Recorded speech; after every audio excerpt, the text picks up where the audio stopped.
Hello, Sean Clement here from the Richmond Hill Golf Learning Center. Today is another remake of one of the older videos with the older quality. We're boosting our quality with HD, our Sony camcorders. We're having a great time with them. They're fantastic cameras.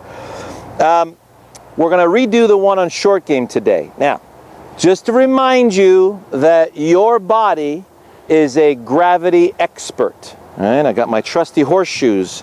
If you remember my horseshoes and lassos video, right? If I'm tossing a horseshoe to a stake, I'm not using manipulation to, move this horseshoe all about. Same thing when I'm pushing a kid on a swing. I don't grab the seat of the swing, pull, push, pull, push. The kid's not going to be very happy. Because we're gravity experts, we're using the weight of the arm and horseshoe unit to toss the horseshoe. Now, because your body has a built-in scale in it, if I take this ball and I try to toss this ball exactly on the same spot where the horseshoe was, 1 inch away. So how is it that I can take a golf ball, toss it this far from where I had tossed my horseshoe before? That far again. Because I'm a gravity expert. And my body knows exactly, it can't quantify a number, but it knows exactly how much a golf ball, a softball, a bowling ball, a horseshoe weighs, okay? So, well, look at that. You guys have got to see this. Hang on a second. Look who just landed by my cart here. Right in this tree. Let's have a look at this beauty. Isn't that wonderful company to have in the morning? He can interrupt me anytime. He's just looking for breakfast. Isn't he gorgeous? Look at that. So anyhow, back to our little short game. Sorry about that, guys. It's just, a nice surprise.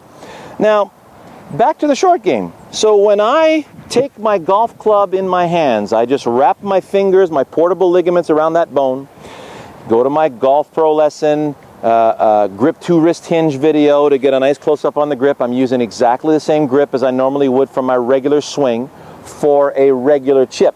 Now, if you got a really, really short chip to do, go to my very short chip video and you'll see exactly how I do it there. So, I let my arm club unit hang from my shoulders. I feel the weight of my arm club unit. I allow the arm club unit to swing freely.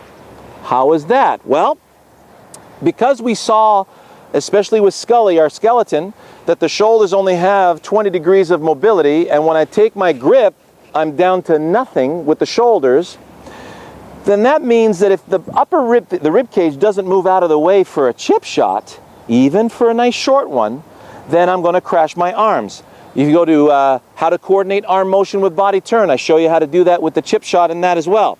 So on the back swing, so what I'm going to do is the way I'm going to set up, brace my weight against my forward side. Notice how my arms now hang naturally in front of the ball. So if we look at that hammering video, you'll see how my hands are naturally in front of the ball when I'm using the weight of the hammer. So I'm just presetting that. Since I don't have a full range of motion to get the hinge to get me into that position, I got to preset the hands forward. But I don't want to force my hands forward, especially if I'm on the back foot and I do that. I keep everything centered, brace forward, and naturally my hands are going to hang forward. Now, when I swing back and through, do not let the weight shift. You can even take this off the ground to make sure the weight stays on the inside of your left ankle. It doesn't prevent you from turning, as you can see. You go to my one leg swing, no weight shift video, you'll see exactly how that works. So you notice there's a lot of prep for this little short game shot here.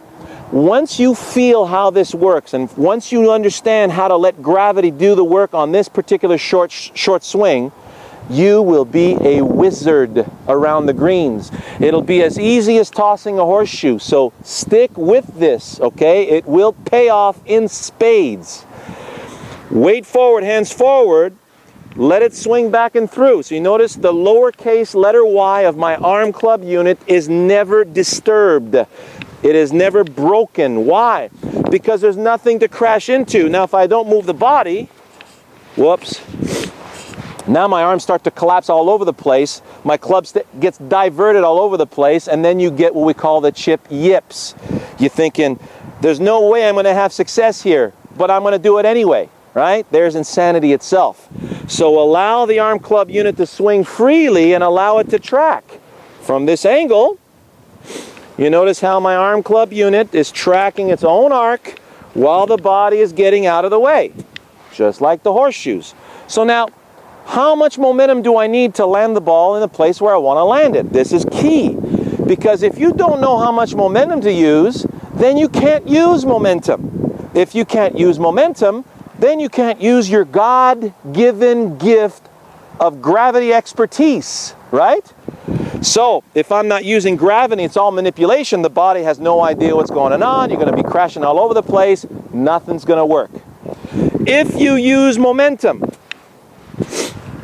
well, how far would that have gone? Well, let's see. I'm going to use momentum again.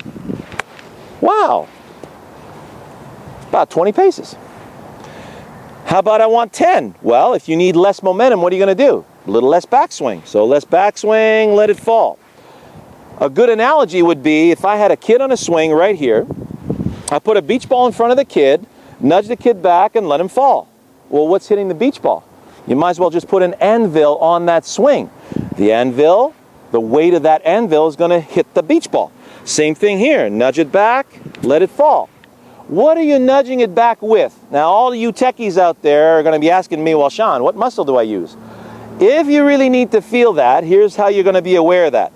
If I'm swinging back and through without stopping and everything is flowing together, there's nothing in particular I'm focused on. However, if I put a ball there, and you feel the need to become static, and you feel the need to get things started, you notice how I get things started? I nudge it forward, I'm in my follow-through, and then I'm in my backswing. So you'll notice, as I allow the arms to swing into the backswing, you're going to feel that left pectoral muscle fire.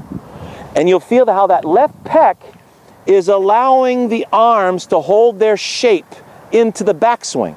So you're going to feel it fire with the left pec. So you nudge it back with the left pec, and then you let it suspend itself. Right? Suspend, fall. Notice how I'm letting it fall.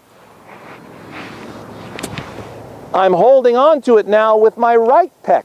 So there's no arms at all in this, no forcing with the arms. This is not a full swing. Anything less than a full swing, there is no manipulation, there is no pushing, there's no assisting with the arms. Actually, there's no assisting with the arms ever. So we'll look at it this way. Nudge, fall. Was that the right amount of momentum to land the ball where I want to land it? Yes or no? Well, that might be a little strong. Nudge, fall. Oh, I love that. Nudge, fall. Perfect.